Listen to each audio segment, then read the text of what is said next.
everybody, my name is Professor Malice. I'm an esports coach and broadcaster. You may have recognized me from Underdunk. My full-time job is a collegiate esports coach, and one of the people that I fortunately get to work with is Professor Owen Blake, and he was the performance coach for Misfits Gaming. And if you guys are familiar with that, Misfits Gaming was a professional League of Legends team based in the US that played in the UK circuit and was later bought out by another team. It's not Vitality, it was somebody else. The head coach for Misfits went to Vitality, which is why that name is in my head. But I'm working as to get myself into the world of Unite. I've been playing it for off and on for a couple of months, and I've been able to play with some phenomenal players up there in the top 32, and I think some of them even in the top 16 teams. I can't confidently say I can beat them, but on a good day, I might be able to break their ankles while I'm playing Cinder Race. It has happened once before, a couple times before, and I'm hopeful it can happen again. But without further ado, we're going to go ahead and get into the first topic. While we go through this, I ask that if anybody has a question, you're not speaking over those who have a question, you're waiting your turn. That if you have dumb questions, I want you to feel comfortable asking those. There's no such thing as a dumb question, and lastly, to remain respectful in the space.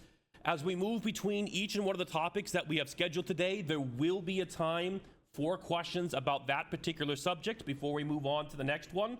And so if you have questions, please wait for that moment, unless there is a prompt that I give. I don't have a script for these lectures, so I'm sure there will be some times that I prompt you guys for any questions or understanding.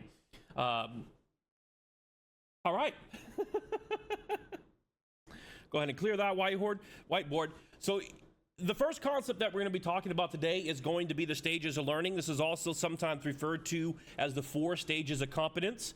And as a brand new player, or anybody for that matter, trying to develop a skill, we move through these different stages of understanding. The very first stage of learning is unconscious incompetence. You are unaware of the skill or your lack of skill at that talent, so that thing you're trying to do, they say your lack of skill or lack of proficiency. This is something you're unaware of that even exists. If you don't know that bikes exist, you're unaware that you don't know how to bike because it's not even in your conscious space. The next stage of learning is going to be conscious incompetence. So you've been introduced to the concept. You are aware that you don't have good skill in a particular subject. Oh, did my Discord just close? No, okay, we're live. Sorry about that. So you're aware that you're not very skilled in a particular subject, and now you can start to make plans on how to develop that skill. So the importance of this is when you're trying to learn Unite, when you're trying to learn the game, many players are starting off at a level where there's so many concepts in the game that they don't even know exists. A great example of this is zone of influence. If you don't explain zone of influence, if you don't tell them the concept of zone of influence, I will say that word and people will scratch their head like, what do you mean? And what zone of influence is a way of measuring space on the map, utilizing the distance between the maximum range that you can hit and where your character is. As we move through these stages of learning, we get to the third stage, which is constant competence. So this is when we are intentionally thinking about it, we can perform it very well. A great example is JC from Adorable Wolves. He was teaching me how to play Inteleon. And there is a 3-camp clear that you can use with Inteleon.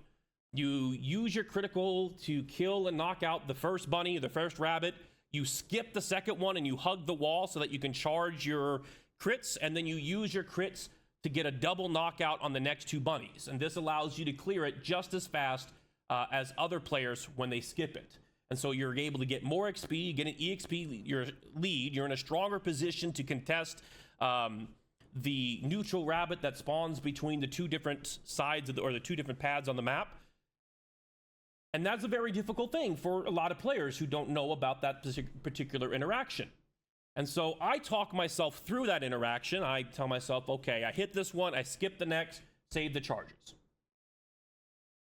When I'm talking myself through it, I'm conscious of what I'm doing, and I'm able to execute it a lot better than if I just log into a game and try to remember it. Some days I will, some days I won't, and sometimes it's only going to be a part of it. The last stage of learning, and this is mastery of a skill or a high proficiency of the skill, is unconscious competence. We are able to perform the skill at a level where we don't need to think about it. A great example of this is going to be last hitting. Whether it's League of Legends or Pokemon Unite, there comes a point in the game where you're not even thinking about the health bar of the Pokemon you're trying to last hit, or the health bar of the Pokemon you're trying to secure. That's the term they use in this game. Once you've done it, you're comfortable enough with your character, you know your damage thresholds, you know how many auto attacks, if you're securing with the empowered auto attack or using ability, you're not thinking about it. Your focus is now on how you're going to trade with your opponent, trying to track where the opponent jungler might have gone to. So if you know you're on the strong side or the weak side, or you're thinking about your pattern, you're thinking about the next play, or you're thinking about some plan that you're cooking up with your teammate. But your focus is not on the last hit, and you're still going to hit it 80-90% of the time because you've practiced it that much. Does that make sense? Yes. Okay. Any questions on the stages of learning?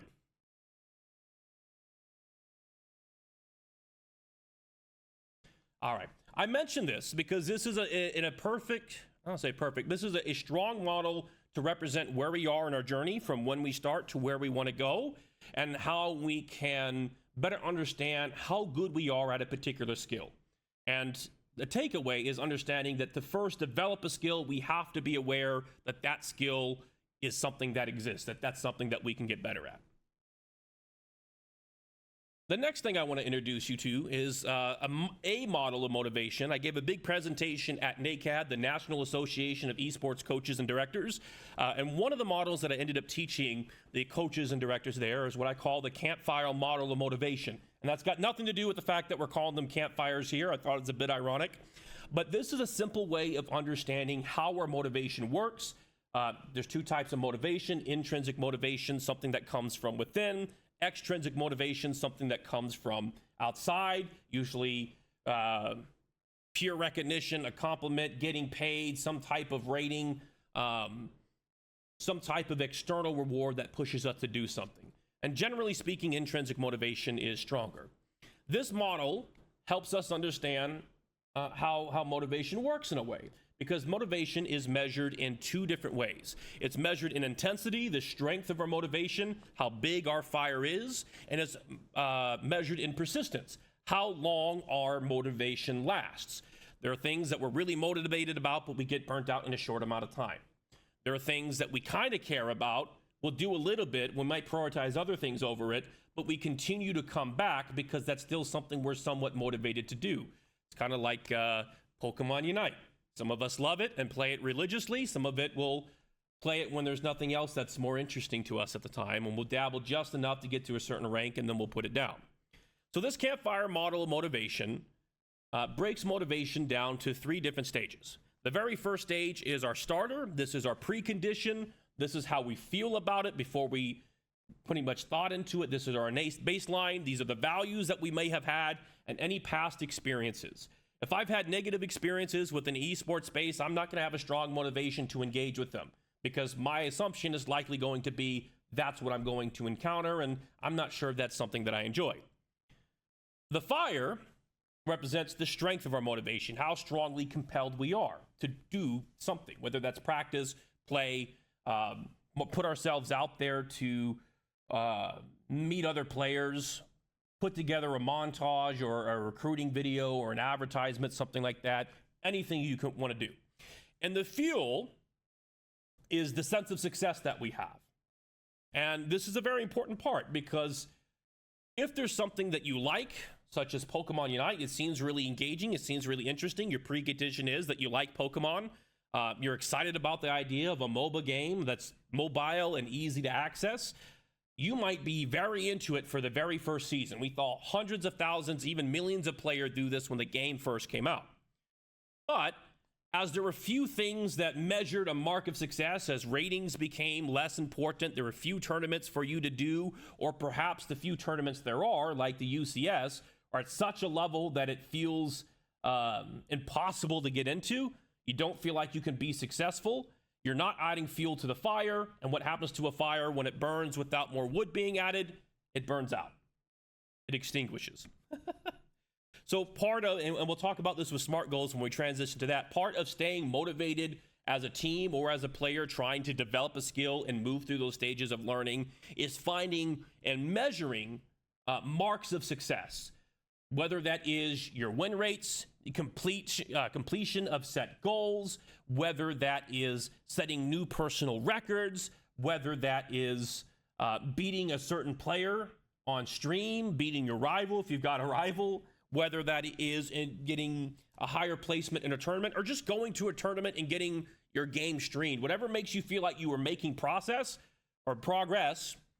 is fueling your fire. It's maintaining your motivation. It's going to continue to keep you doing whatever it is that you might be doing, particularly practice in this case.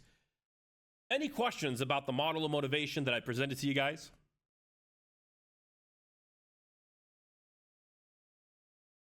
Not here. Okay. Then we're going to move on to the next section, which is going to be SMART goals. And this is something that every educator likes, and I've learned that not as many players know about this as I might have thought. And this is great for making a player development plan. Or if you're as a team, setting goals and structured practices around what your SMART goals are. So SMART is an acronym. It stands for specific, measurable, attainable, relevant, and time-based.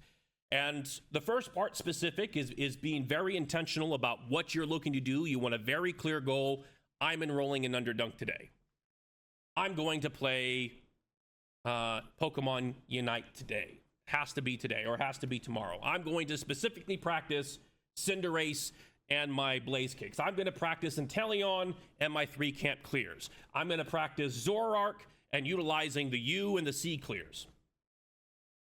The next part of a SMART goal, when we're setting a goal, so it has to be specific, it has to be measurable, is having something that we can quantify. This helps us get away that we can say we are improving, that we are accomplishing something, that we're doing something, that we are fueling our fires. I'm playing 10 games. I'm getting a higher rating. I'm spending 3 hours on practice. I'm learning.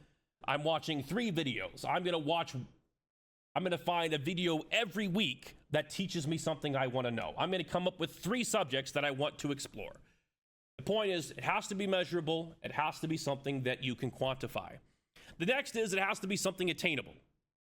Saying that I'm going to be a player and I'm going to beat T3 in a week, or I'm going to beat Nemesis in a week as a brand new player, isn't something that's likely going to happen. And if I don't achieve my goals, or even most of my goals, I'm going to be discouraged because I'm not adding fuel to my fire.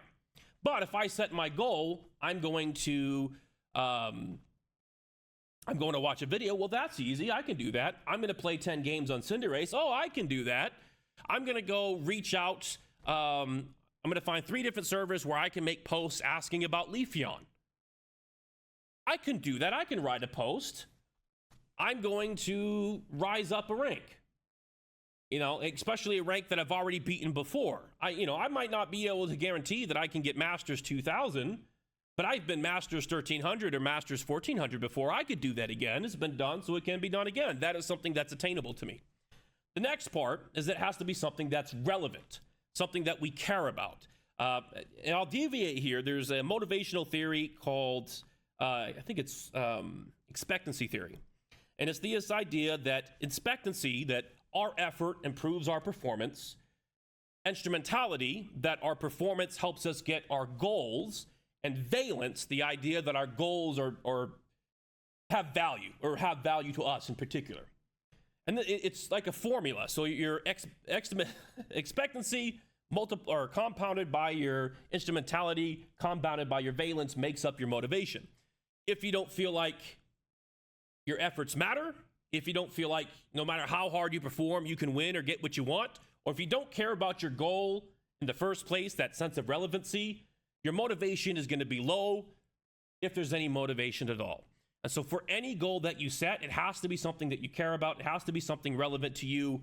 I'm learning Cinderace because I like the Rabbit Boy. I'm learning Inteleon because he's one of the best attackers in the meta, and I want to play on a high-level team.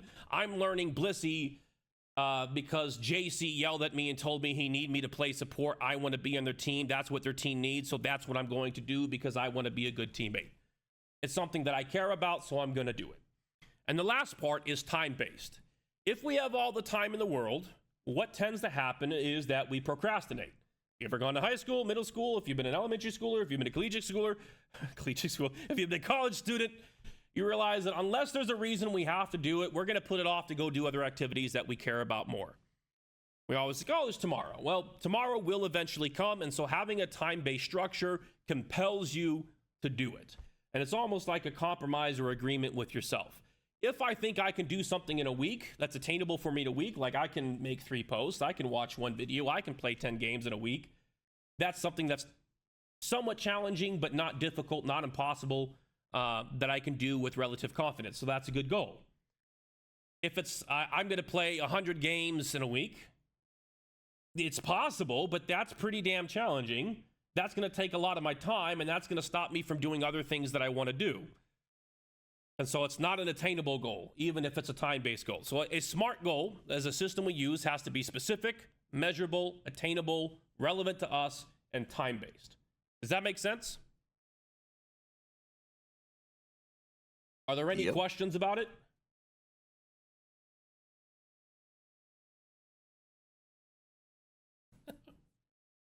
Okay. No worries. We're going to move on to the last part.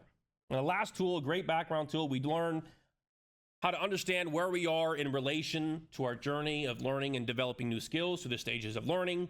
We understand the importance of maintaining our motivation, that we need marks of success, and we've learned SMART goals as a way to measure that success and give us a meaningful task to do as an individual or as a team. We're now going to move on to what is called the experimental learning cycle, and this is a process. Oh, so I'm just now checking the comm checks.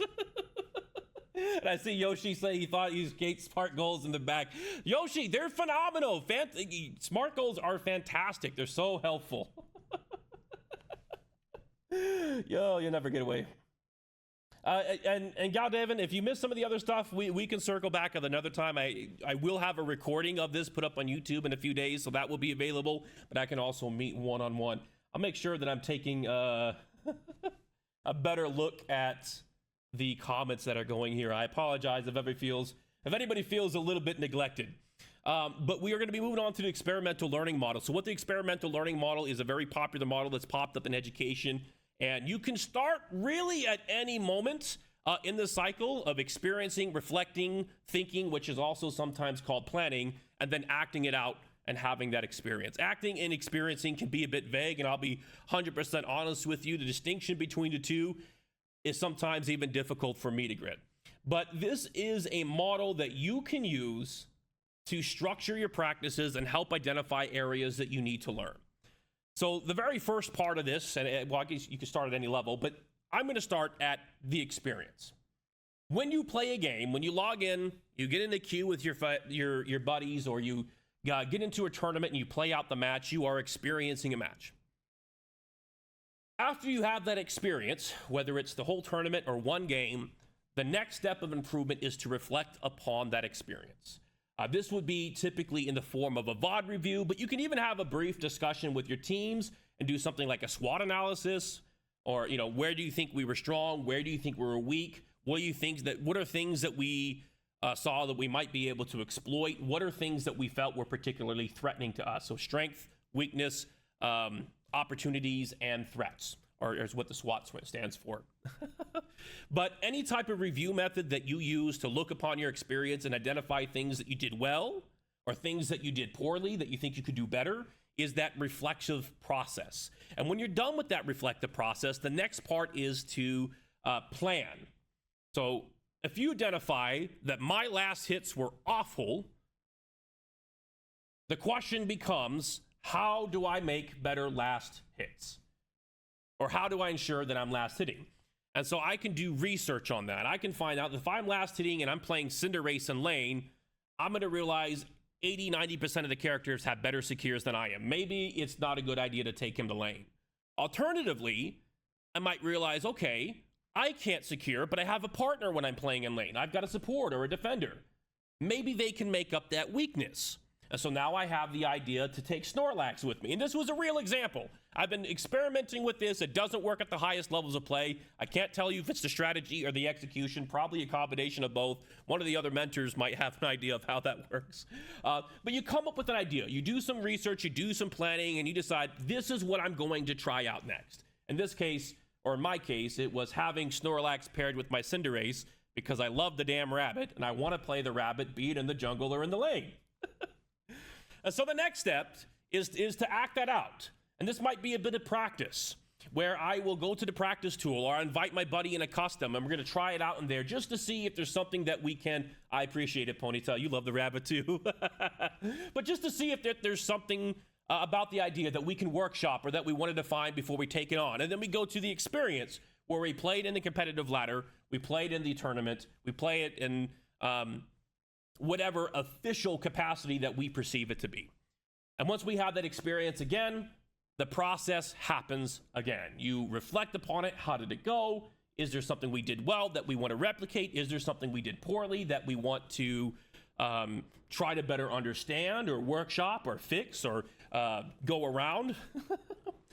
And then you come up with a new plan and a new process. And so if you ever feel stuck without direction on what to do or how to improve, if you are a team or an individual, I recommend using this model to identify different things. And you don't have to start with an experience. You can start at the thinking process. I want to come up with something for us to practice.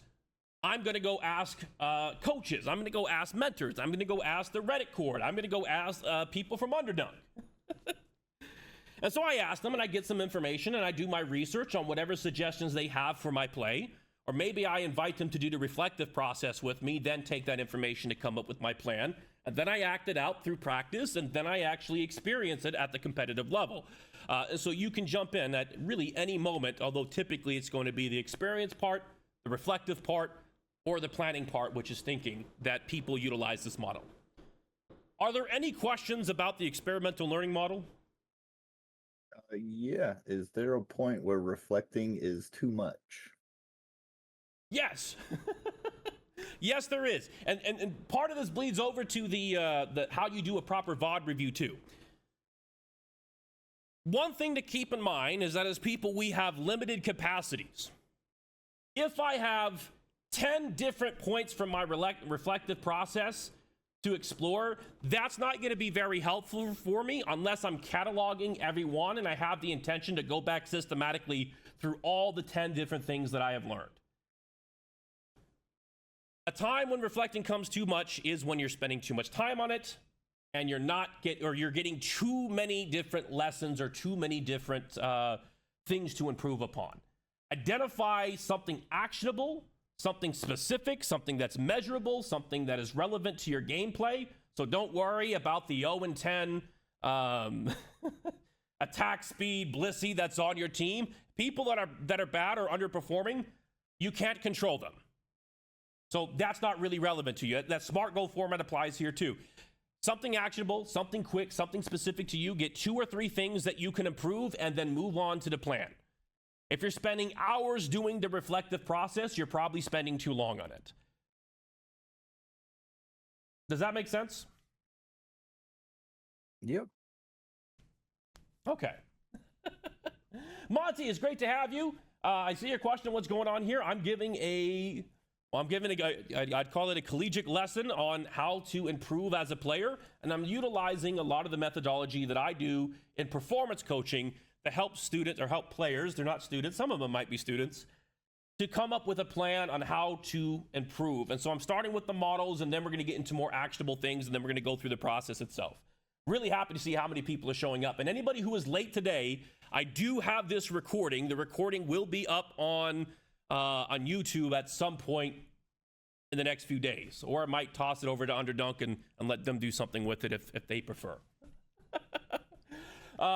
So any other questions about the experimental learning model before we move on? And I will remind you, there's no such thing as a dumb question. If you don't understand something, if there's something you're curious about, you need clarification, this is a great time to ask. Yes, maybe it's something I think you touched on already, saying that it's really good to pair this with a SMART goal or objective. So would you say that it's always good to, like, the way that I understand this is that it feels like it's always good to define something first? I know you started with experiencing, but would you say thinking is probably, if you pair that with an objective, a SMART goal, you would be more on like starting from thinking, going back to reflecting, and then making sure that you marry those two together. That's where I think this really shines. Yes, for a lot of people, and the thing is, in a way, we are already in the process of the experimental learning model. It's not something you start, it's just a moment where you become conscious of this is what we're doing and how we're improving. We're being more intentional about it. But if you go in with a plan, if you're being specific, if you're utilizing the SMART goal format at the thinking stage, and I forgot that I can, if you're doing this, I can circle. I set that up. I forgot all about it. You can go through the SMART goal format and take yourself through, wrong one, and take yourself through the rest of the experience in this circle. So you do your thinking, then you go to acting, experience, and reflecting. However, it's okay if you don't have a plan. Many players start at a point where they don't know what to do. They don't know how to get better. They don't even know an effective way to plan or where to get started. It's confusing, it's overwhelming. And so for those players who don't have an idea of where to get started, they're not in the thinking phase because they don't know what to think. And that's not an insult to anybody or a challenge to anybody's intelligence. We've all been in a moment where we're a little dumbfounded, or we're doing something that's so new to us that most of what's out there is that unconscious incompetency. We are aware that there are things we don't know, but we don't know what we don't know. We don't know that those are even concepts. And so for some people, it's playing the game. And so they're going to start at the experience part. And then something's going to happen in the game. And they're going to go, what the was that? And so that's to reflect the process. They want to go, what just happened? Why did I lose? What was that interaction? What was that ability? That looked OP. They reflect on it, and then they start to research. Wrong screen again. They start to research, and now in the thinking plan. What did they do? Why did it work? Why was it so strong? How do I replicate that? Where can I learn? Then they make their plan, and they transition where they act out that plan, and I'm doing the dang thing again, where they're acting it out, and then they go back and re-experience. So for some players who are already consciously aware, they know where to start, the thinking phase might be the phase that they will get started on. That might be the natural starting point for them. For players who are brand new, sometimes they're going to start in that experiencing phase. Does that make sense? Did I answer the question?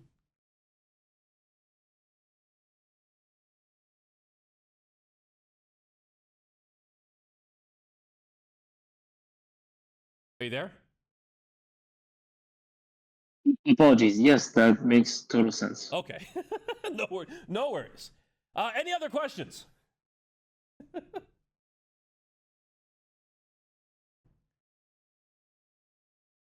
Okay, I'm going to move on. So if you see me pausing and waiting, a fun little tidbit, I think it comes from a book called The Coaching Question, the 7 Coaching Questions, or The Coaching Question. Now I'm not even citing my books properly. You can tell it's late for me. But in this book, there was a fun little snippet that it takes about 8 seconds for people to understand information and respond. So when I pause like that, I'm giving people the time to understand the information, process the information, formulate a question, and ask. And if nobody has anything to say within that time frame, it typically means everything's good or they're not paying attention. So we are now going to talk about how to VOD review, and I don't have a fun graph for this, but we got a whiteboard that we're going to draw on. Let's get rid of the experimental learning model. Is there a way to do a show of hands in here? Sorry, what was that? I wasn't paying attention. Maybe I'll have everybody in the campfire chat say aye if they can relate to this, but how many of you guys, for any sports or any esport or as a team, have ever had a moment where a VOD review felt like it was taking too damn long and you forgot what you were supposed to learn? Is that a common experience? Oh, there is a hand waving. Put your hand up if you feel that that's something that you've experienced with.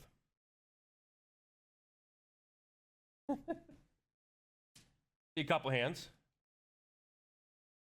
How do you wave? People, I don't know. Is that a an basic emote? emote? Is it It's emote? just a basic emote. I see a thumbs up. Okay.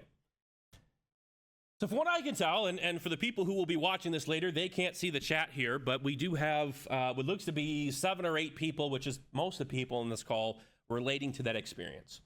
And what happens in VOD reviews is that they too damn long, and they find 5. I gotta stop doing that. they take, you know, they come up with 5, 8, or 10 even different talking points that you can act upon. And by the time you practice that specific thing, you already forgot what the rest were. And so an effective VOD review is very short and it's to the point. In some cases, it's part of that experimental learning model that we've already used. So I'm going to bring that back up. We have something specific in mind. We already have an experience and we're reflecting. So we're targeting only those moments that we know that we can improve upon. And how that translates to Pokemon Unite is instead of doing a full VOD review of the entire 10 minutes where we stop and break down every footage of film, we're going to identify 3 particular things that we're currently studying or practicing. So we are only going to we are only going to look at maybe the opening. How well did we play? How fast did we clear? How well did we play the first opening hand of the game, which will typically be the first 2 minutes, because the first 2 minutes of the game is when you have the highest degree of control of the game. There's not a lot of variables that acted upon the game. You can dictate what your team's going to do, and you can anticipate what your opponent is typically doing. There's something called mirror jungling, which, within the exception of an invade, and you can sometimes recognize when an invade's going to happen based on the character they pick. You can anticipate that the opposing jungler is about 1 or 2 seconds ahead or behind your own jungler. So within those first 2 minutes, if your jungler is on camp number 3, there's a very high probability that the opposing jungler is also on camp number 3, meaning you have a little bit more time to play before you have to be worried about a gank. Unless you're going against a level 4 jungler such as Leafeon, but that's higher level knowledge. Generally speaking, especially in solo queue, very high probability that they're still going to be on camp number 3 when your jungler is on camp number 3. So that's mirror tracking. In this time as well, because the opponent is just coming out of their base, and they're always going to be coming out of their base at the very beginning of the game, you can anticipate that they're going to be clearing the first few bunnies or the first few wild Pokemon camps on their side of the map so that you can take yours uninterrupted. Because these conditions are static and they replicate in every single game, you have a great degree of control. Therefore, this is a good time in a game to really master, to set yourself up in the best position before things start to get complicated. Next, another common spot is the Ray fight. I'm going to make sure I do know that. So I don't have the statistics in front of me, but I believe prior to the Ray buff where he got a 10% HP buff, Ray decided somewhere between, I'm going to lowball it like 65 and somewhere to like 90% of games. If you can play Ray well, if you win the Ray fight, you understand the Ray fight, chances are you're going to win your games more often than not until you get to a level of play where the rest of the game matters. There is a lot of space between the opening of the game and the Ray fight. If we as a team can identify a moment where we felt perhaps we lost control of the game, we might find one other moment that we went from being ahead in levels to being behind. Or we might see there was one really bad team fight we had where 4 of us got wiped and they stole an objective. And so now we've got 3 different subjects, 3 different topics that we can talk about in a game review and go through relatively quickly. When you're looking at the opening of the game, and it doesn't always have to be the opening, but this is just one subject, you can watch it at ×2, see any variance, you can pause at the moment that the last camp is taken, and you can write down the timestamp. And then you can ask, could I make that quicker? Or can I do this in a different order that makes me closer to where I want to go next? You can also watch the opponent and see if they beat you and then or are faster than you, and you can ask what did they do, and you can replicate that. You can fast forward to the Ray fight, and you can go 30 seconds before the Ray fight, see how you set up, what the conditions were, and ask yourself, what should you have done instead? And sometimes the answer is very obvious. Other times it's not so much, but that's a topic for discussion. And if you're unsure what a good team fight should look like, go look up a pro game or come show up on Underdunk, stay to the finals to see the best of the best teams. Some of these teams are pro or semi-pro, and see what they do. That will give you a good idea or a good approximate of what some of your Ray fights might want to look like. And when they look differently, you can ask the question why they look differently. And lastly, identifying that part of the game, you find a question in the game, one moment that you felt quite poorly about, and you can go look at and review that and ask yourself, why did we lose this team fight? And sometimes it could be Parallel trading. We didn't have our Unite moves. We fought without enough players, so we weren't watching the map. Well, that's a skill we can learn, tracking our map or communicating with our teammates on rotations. It could be that we engaged early. It could be that there was somebody that we were unaware of, like a Sableye that somehow got behind us and made us confused and put us in a really bad position. It could be, instead of waiting for our tank who was the engage, like Mamoswine, we had a very bold bunny using Blaze Kick getting stuck on a Snorlax who was unstoppable and is now horribly out of position. I can't tell you how many times that's happened to me. But you can find these things, right? And so I said, okay, so Chunk Knot, the most common moments I find of VOD review aren't in the beginning or the end of the game, but are the Reggie times. Going to those times and watching the aftermath of them is very helpful as well. So yes, thank you for sharing, Chunk or Not. I like your name, by the way. That's really fun. That's another moment you can recognize. That's important in the game. This is something that's putting us ahead or behind.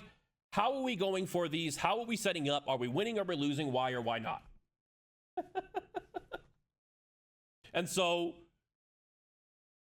effective VOD review is one that is probably 5 if you're really efficient to 15 minutes tops. Generally, it's going to be maybe more like 5 to 10, depending on how much discussion you have to have about the talking points. But you're looking for you're looking for 1 to 3 moments, and you're looking to keep it around 5 to 15 minutes tops. And if you have a team of people, as a coach, it's best to do one-on-ones with them, so you're not having everybody sit through the lessons of other people because it might not be relevant. You can lose your audience. Or you're keeping those one-on-one interactions with your team or those discussions about separate players to about 1 to 2 minutes about whatever topic before you move on to something collective, or you prompt your team for collective input. But you want to keep it short, you want to keep it specific, and you want to keep it actionable. Your job is not to extract every bit of information you can from every replay. It is to identify another SMART goal, another objective, another thing that you can practice that you could turn into a SMART goal or another type of format, and you can then rehearse, practice, and get better at that skill. And when you do another replay, you will find more things that you can correct. Even the best players, the very best players, are not the best that they can be. There is a book called The Art of Running, and I forget the name of the method now, but they have this training method, this training ideology, for lack of a better word, that you can never master something, you can only get better at it. And so what you would do as a runner is you would run, you would watch, you would adjust, and you would run, and you would watch, and you would adjust, and you would keep perfecting your craft. A very fun example is that I believe it was in the 1960s, the 4-minute mile in the Olympics had not been broken since the Olympics had came out, since they had started the inception, the idea of the Olympics. However, I think it was either 1962 or 1964, somewhere in that ballpark. My history is not the greatest. I should maybe have brushed up on the story. Somebody had broken the record of the 4-minute mile. And what has happened since that moment is that tens of thousands of people have been able to run a mile in under 4 minutes, some of them even high school students. And it's not that our students today are substantially better or more fit than the people in the past who used to be pros who thought they were the best. It's just that nobody had discovered the best way to run or the best way to train at that point in time. The meta, or the most effective strategy available, was really the most effective strategy known. And so even the best players have room to improve and discover the things that are unknown, which is why the experimental learning model and intentional review and effective review, so you don't waste your time and fall behind your opponents, is such a paramount skill to have. Find things that are actionable, identify core moments in the game, come up with 1 or 2, maybe 3 things that you can practice, move on to the next game and get back in the activity. If you take too long, your players are going to get bored. They're going to forget what they're supposed to do, and they're going to get frustrated. Does that make sense? Are there any questions about an effective VOD review?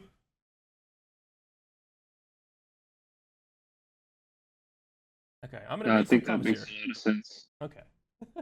And if anybody needs any legitimacy on this, I believe it was Maryville, one of the top performing collegiate esport programs in the US, were teaching the very same concepts at NACAD, and Misfits Gaming was also doing the exact same thing when they were reviewing their games. They were keeping it short, they were keeping it actionable, and they were moving on because they didn't want to waste too much time. They didn't want to lose the motivation or the interest of their players. They want to keep it short, actionable, and meaningful.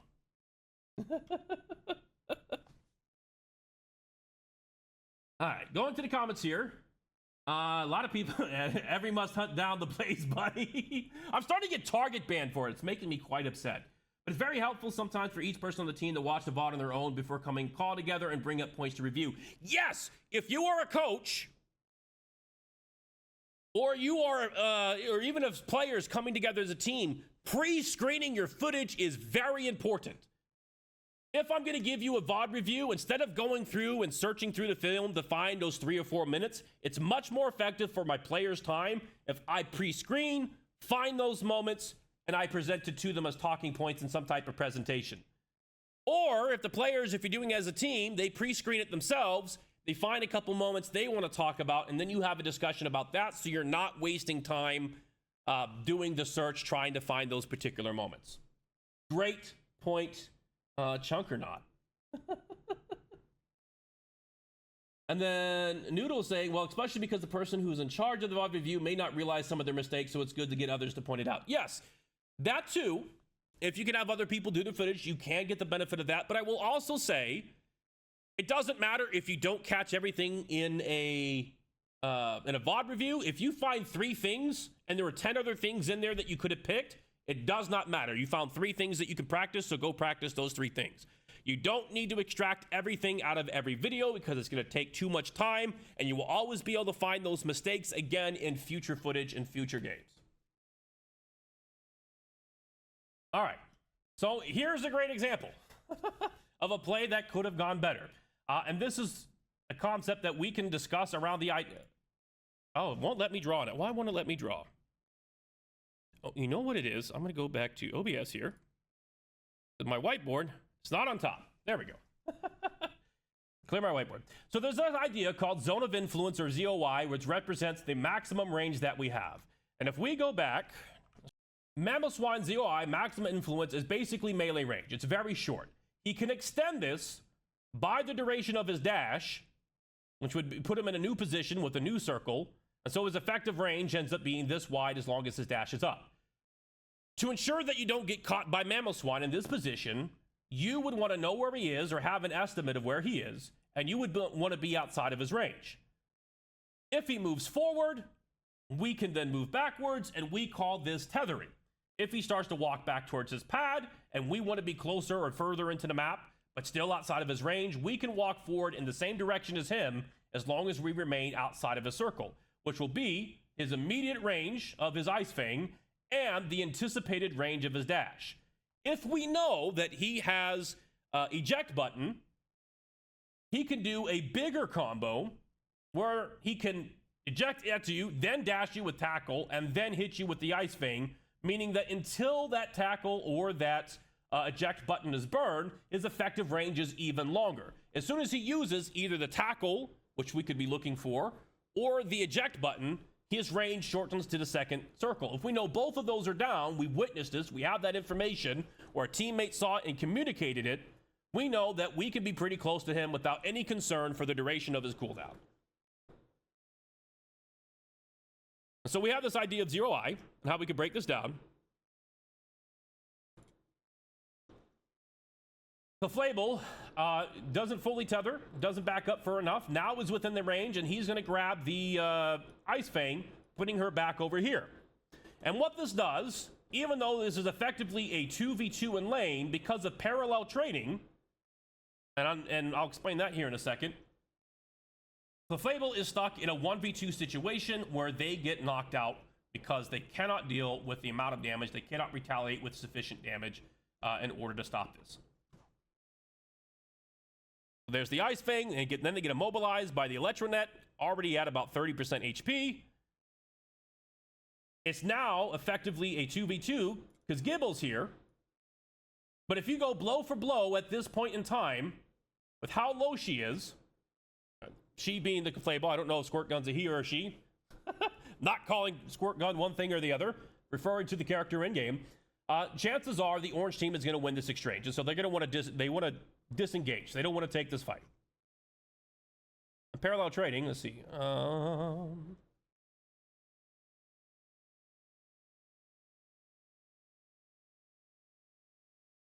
So in parallel trading, as we draw that ZOI circle around Gilbo, who's here, there's nobody that he can fight, so essentially he's out of the fight right here. But there are two characters that can act onto Conflable. We got one and we got two.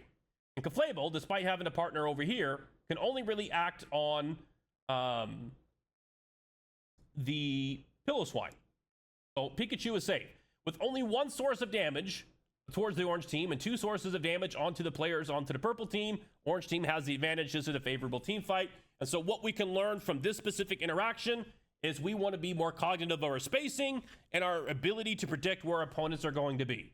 A recommendation on how this works is if you've seen them walking to the bush, assume that they're at the closest point of the bush and make that mental circle from that point.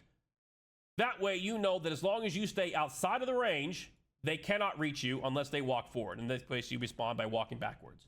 And if you don't think you can react to it in time,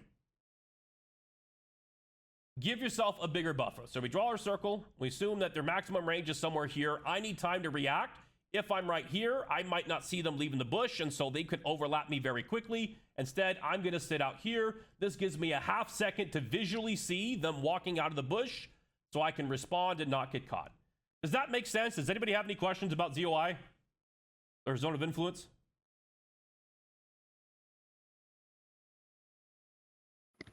Nope. All good.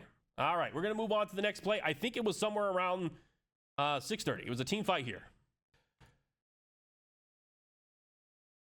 So parallel trading, we already see that Sereldage is in a position where none of his teammates can really back him up for a brief second of time. If he has the HP to buff it out, he has an escape plan, he might be able to ascertain, I'm going to be able to live for a second, a half second, and I only need a quarter of that time or half of that time in order to get a knockout. I can get the knockout, I can dip out, and my teammate will be there to save me. This might be an okay play. And actually, I think Fenlong does fantastic here, at least for the short duration.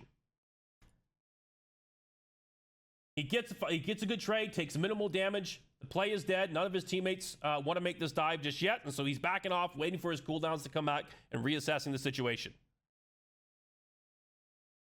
A stun happens. Noodle is able to, using ZOI at a max range, get the hit on Fenlong.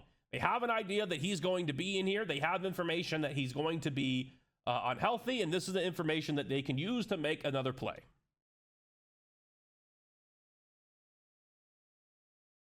Decide to go back and heal because many of their players are low. Fenlong makes the play to go in, but now he no longer has the Phantom Force to escape. He just used it to get in, and both of his teammates are fleeing. So he's now in this parallel trade where he's essentially 4v1, and his only escape would be eject button if he has eject button, which I don't recall if he does or does not. What happens here? Gabite taking advantage of this play, taking advantage of parallel trading, recognizing they have the advantage, uses a knockback ability to put Fenlong even deeper on their side of the map, meaning that now the orange team has to travel further to save him. Chances are this is going to result in him taking a really bad trade and having to recall, giving a temporary advantage to the purple team, or it's going to result in him getting knocked out, which gives EXP to the purple team and a period on the map, which we call windows of opportunities. And the windows or opportunities are times on the map that you can react that the opponent team cannot respond to.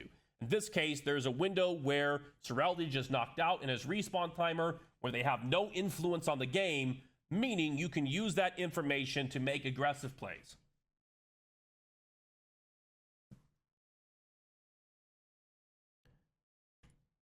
Without the escape, Fenlong tries to run, but will get knocked out. The EXP goes over to Greninja. Now, on the map, it's going to be 5v4 because Sereldage is knocked out. If we have the information that two players are top, and blue team or purple may or may not know this, they can make a very aggressive play on the bot side of the map over here.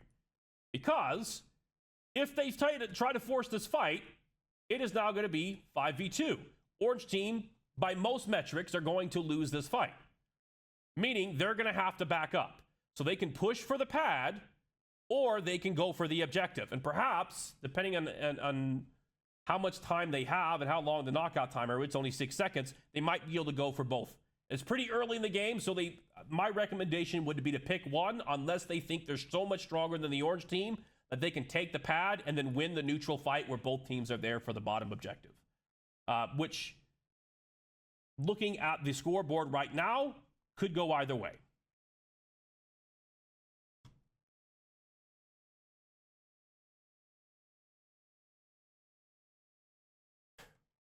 The lesson we have here, looking at Shereldage, is thinking about our engage, thinking about if we go in, are teams with us? Do we have an exit plan? And thinking about parallel trading. Because if we don't take the fight and we just back up, suddenly we are 3v4, which is still disadvantaged, but not as bad. It might be enough to ignore them or to make another play while our team split up top. Does that make sense? Are there any questions about that and how we extracted a actionable lesson from that interaction, realizing, oh, we made a misplay. There's a moment we got knocked out. Why did that end up being something that was bad for us? Yep. Okay.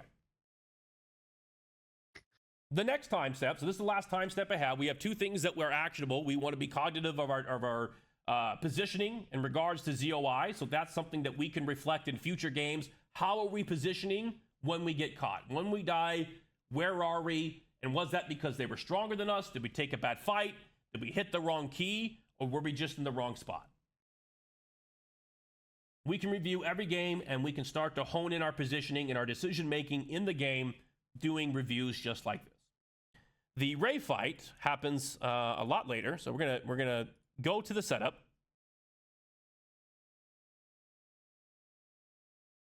Most teams are thinking about Ray fights around 2:30. This gives them enough time to recall, to heal up, and come up with a plan on how they're going to approach. Are they going to contest one of the objectives? They want to put pressure through the Regieleki. Do they want to try to grab the buff or some last-second EXP to hit a power spike?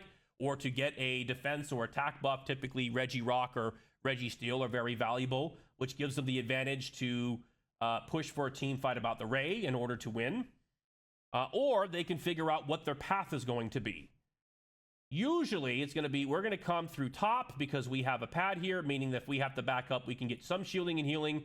Or we're going to come through bot because we know they're on the top side and we don't want to get caught out of position. We want to be in what we call front to back. Our front to back position where our front line is in front of our carries and there's no way that anybody can reach without going through on one side or the other.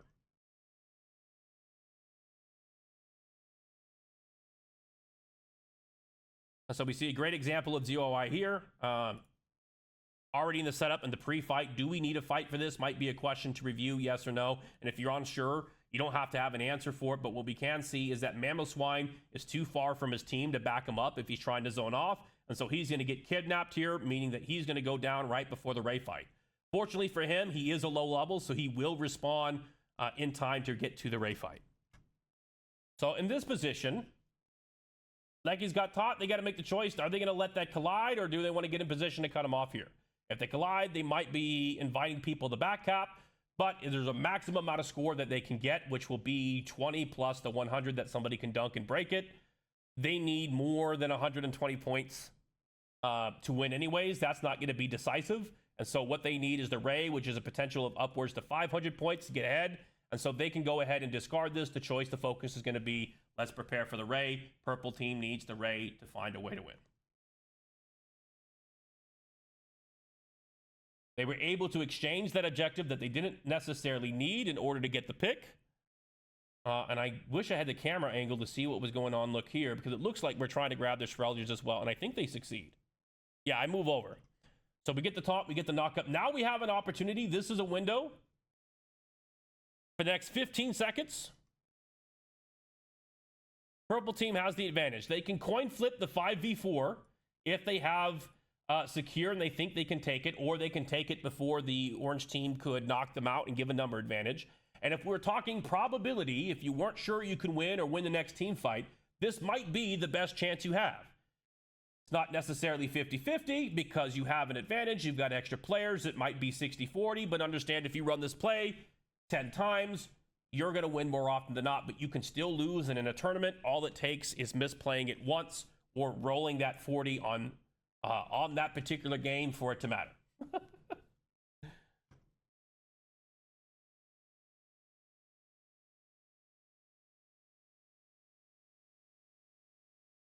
Quick review. I really like that they're thinking about the possibilities. Where can somebody be? What type of areas do we need to control to stop them from getting the Ray? And so we have Trevenants going to the bush to see if anybody's there. His team is close enough that if anybody is in the bush, they can pivot off of the Ray to take to assist him.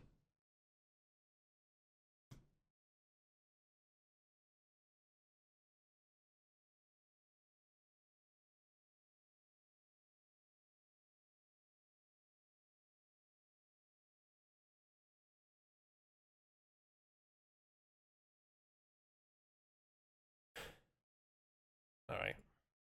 This is pretty nasty and pretty interesting.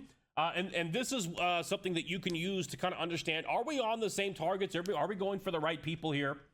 And we can break down the team fight. Trevenant is playing on this side of the map. He's not going to be able to reach anybody else here. So essentially, it's going to be a 2v1 against the Alchemy. She's not the big threat. Cinderace, using the Blaze Kick, took themselves and positioned them over here, removing themselves out of range of two other players. And so this becomes a 2v3, which can still be pretty threatening, but it's much safer than being in a position where they have two other targets that can go after them. Not only is it a 2v3, but it's a 2v3 where Greninja is fleeing because Greninja is really low on health. And if Cinderace goes blow for blow against Greninja, who she is 2 levels over, she's going to win that trade and quickly turn it back into a 2v2.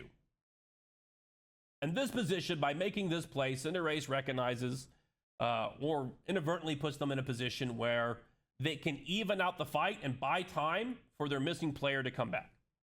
So even though this is a 5v4 team fight, when you break down the team fight, it is a microcosm of smaller fights.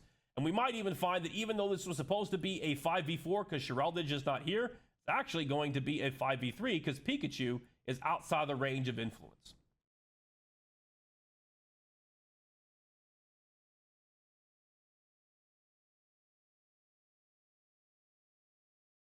Something that's real beautiful here is that the purple team, identifying that Cinderace is one of the carries, they're going to pivot off. They have it isolated. Nobody can support Cinderace from here. This is effectively a 2v1. Cinderace is in a pretty disastrous position. Cinderace will try to cut it out, but Garchomp has to move to knock it up. And even if they missed or screwed up, Clefairy was going to be able to get the taunt on them. Now, purple team is in the advantage. They just removed the carry. They have a small window before Shereldage comes back, and they need to decide if they're going to go for the coin flip, if they're going to try to pick off more members to get an even favorable play, more favorable play on the Ray. If they don't, they have to get Ray to win, so they can try to eliminate more players, or they can go for the coin flip at this time, knowing that if they don't go soon, the clock is going to run out.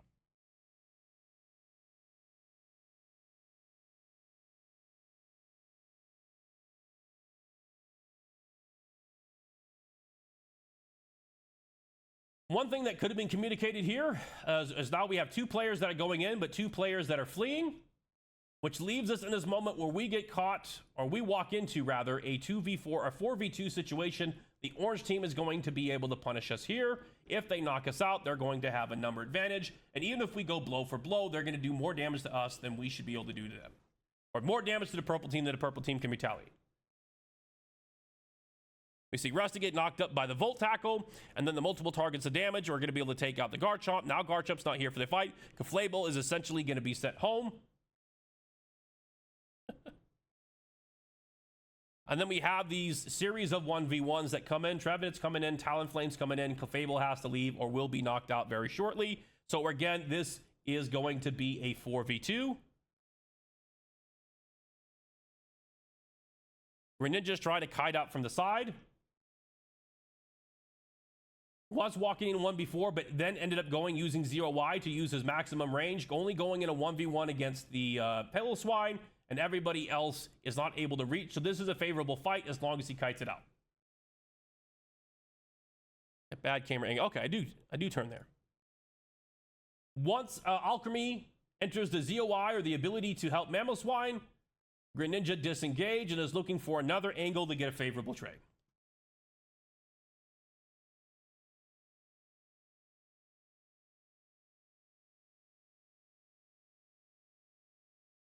Because of the nature of Pikachu grabbing the Volt Tackle, isolated for a minute, and because of ZOI, we see Shiraldage able to get onto Greninja. Greninja is now knocked out. 3 different members of the purple team are taken out. This is a good opportunity for the orange team to enable a coin flip, as they're going to be able to have a higher probability of taking that Ray and denying purple chance the ability to come back into the game.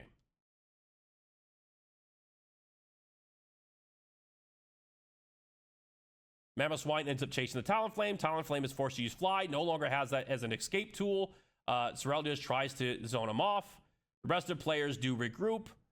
It's now a 4v5 with Greninja out of the fight. The team fight breaks out. Orange team's forced to back up, and it looks like they're going to regroup and re-enter the fight here. All players are under the ZOI. They can affect the match at that time, and because there's multiple targets, they have more players in the orange team. Higher probability of getting the Ray. It's coin flip, but it's in the favor of orange team. Orange team grabs it, then press the advantage here. And so what is the actionable thing that we can take? And if we do a review, I recommend not doing and breaking everything down as I just did. I did that for the benefits of the viewers in this particular situation. But if you are preemptively watching the clips to present to your team, find the moment, find the point, explain it, and maybe give brief context before or after. But we find that the big play for purple team that ended up costing them is going to be this play right here. By losing Garchomp, one of their biggest carries, they put their team at a disadvantage. And it wasn't just Garchomp, it was Clefable as well. And so the actionable thing that we can do is, one, we can be more conscientious and rehearse how we practice our ZOI in the future. But we might also ask ourselves, how can we better approach a Ray fight? How do we regroup? When should we regroup? What's the time to enter, or what are good ways to enter? And if you don't know how to research that, or the Google searches you have aren't very helpful, or you can't formulate a good question that gets you a helpful video on YouTube, just go watch High Level Play, see what they're doing, ask why it works, and compare and contrast with what you're doing. Does that make sense? Yep. Any questions on what we just went through?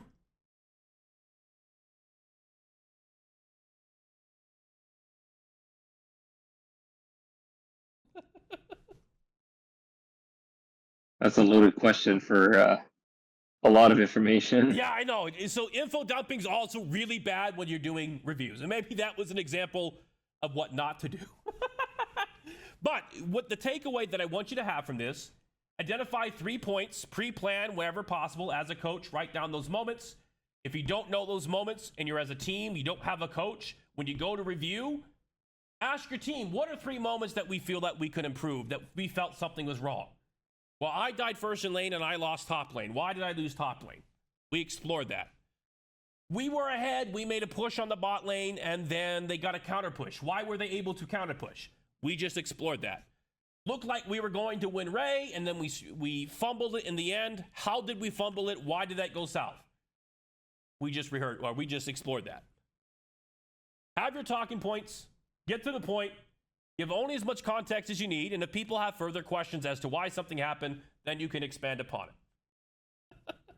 it. That's all that I have for you guys today. We're going to move to the Q&A. If there are questions, this is a great time to have it. Am I able to run some friendlies and give some feedback once these lessons are done? How much time do I have? What time is it? Yeah, just bump my button. I've got about 13 minutes. And so I will not have any more time today to run the friendlies and do the reviews. But if you would like to find a time to get a group together or to go through a replay of your own as a 5-stack, I would love to schedule a time to do so as I figure out what my work schedule is going to look like. I've got a couple of company meetings and a couple of recruiting calls I got to answer next week, and big things that I got to propose and build. And so I get very busy. It's a very flexible schedule, but it's a very busy schedule. So ask me each day. I'll let you know what times that day I'm available. If I'm available that day, we can schedule a time, and I'd love to go through it. If not, from the lessons of today, you have been given a great number of tools how to structure your own practices. You understand and have learned the different stages of learning to identify where you are and where you want to go. We have identified methods of motivation so we can maintain ourselves as we go through these practices. We have learned SMART goals as a format that we can use to structure our practices, structure our goals, and achieve something that is meaningful to drive our improvement. And we learned about the experimental learning method, which is a model that we can apply to the way that we engage with our games and the way that we engage with our lessons to ensure that we're extracting relevant information. We've gone over VOD reviews, where we've learned that we want to pre-screen whenever we have the opportunity to, or get that pre-screening information from our teammates by directing them to do the pre-screen or come with questions, or even as a team to prompt what are moments that we felt might have been good for review, or we felt there might have been something that we could have done better in exploring those moments. And then when we explore those moments in the review, which we're trying to keep short, 5 to 15 minutes is the goal, we are going to look for 1 to 3 different actionable things that we can learn. In this lesson, we learned about ZOI and spacing. We learned about pre-planning our routes into the Ray fight. We've learned about parallel trading and thinking about our engages. And we learned about utilizing windows to gain control of the map or to press aggressive plays. So those are a lot of different things that we can get. Matt Shadow, when can we expect to get this video on YouTube, and how will we be able to find it? It's a very good question. You can find it on my channel. I will update and put the link to my YouTube channel onto the mentor section so that you guys can find it. I'll have all that information available for you guys probably by the end of next week. It can be sooner. I'm going to try to get it sooner, but I'm going to do a little bit of editing. I'm going to get it uploaded. I'm going to put it out there. I will make a post and put the link in my mentor's channel so that you guys can find it. And if you want to find a great place for it, it's going to be under Prof Malice at YouTube, or you can find me on X, Twitter. It'll be Professor Malice there. I'm going to talk to Bina, actually. If there's anybody else doing recording or posts, maybe we can come up with a hashtag on X, and I can put the link on X with that Twitter handle, a hashtag. That might be the easiest way to do this. If any of you enjoyed my lesson and the work that I've done with you guys today, please leave a positive review in your team channels for Bina to see. She'll be delighted to hear the positive reviews and invite me back. If there's a subject that you are more interested in, be it in the science of talent development or in coaching, or even Pokemon Unite, you can send those to me via DMs, or you can put them in my mentor's channel. If it is a question for Unite, though, there are plenty of other mentors in here who have more experience on particular characters or have been playing the game longer than I have, which I would strongly encourage you to approach as well. And I will even say I encourage you to approach multiple mentors. There are more than one solution to a problem. And so different opinions or different perspectives might have an answer that works better for you that might not work for somebody else, or perhaps by taking a little bit of everything, you might discover something new. You might not get the same answer from 2 different people, so it's worth finding out, asking that question, and challenging your belief to see what more I can learn, what more can I do. Any other questions before I depart? None here. It was fantastic. Thank you for the All invite. right. Thank you so much. This was wonderful. All right. Well, thank you so much, everybody. As I always say, it has been a plum-pleasing pleasure as well as a privilege to work with you guys today. I hope you enjoyed my campfire. I will be doing another one tomorrow at 8 p.m. EST. Thank you. And have a Thank wonderful you. night, everyone. Thank you so much. Have a great night.